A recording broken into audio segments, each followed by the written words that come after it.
আকৌ ৰেল দুৰ্ঘটনা। উত্তৰ প্ৰদেশৰ গুন্দাতে লাইনচ্যুত চণ্ডীগড় ডিব্ৰুগড় এক্সপ্ৰেছ। এইটো দ্বিতীয় ৰেল দুৰ্ঘটনা। প্ৰথম কাঞ্চনজংঘা এক্সপ্ৰেছ 17 জুনত দুৰ্ঘটনা সংঘটিত হৈছিল আৰু ঠিক তাৰ এমাহ অতিক্ৰম কৰাৰ পাছতেই আজি 18 জুলাইৰ বিয়লি উত্তৰ প্ৰদেশৰ গুন্দাত চণ্ডীগড় ডিব্ৰুগড় এক্সপ্ৰেছত 8টাকৈ ডবা লাইনচ্যুত হয়। নিহত হয় কমেও 4-5জন যাত্ৰী। উত্তৰ পূব ৰেলৱেৰ অধীনত মতিগঞ্জ আৰু জিলাহী ৰেল ষ্টেচনৰ মাজৰ গুণ্ডা জংচনৰ কাষত এই দুৰ্ঘটনাটো সংঘটিত হয়। দিনৰ 2:37 বজাত এই দুৰ্ঘটনাটো সংঘটিত হয়।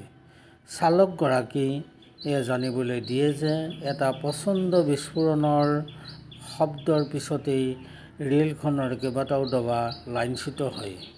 মৃত ব্যক্তিসকলৰ ভিতৰত অসমৰ অৱশ্যে কোনো যাত্ৰী নাই।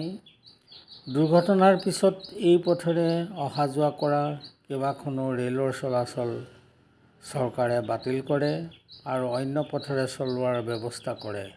ভাৰত চৰকাৰে মৃতসকললৈ সমবেদনা আগবঢ়োৱাৰ উপৰিও সাহায্য প্ৰদান কৰে। ধন্যবাদ।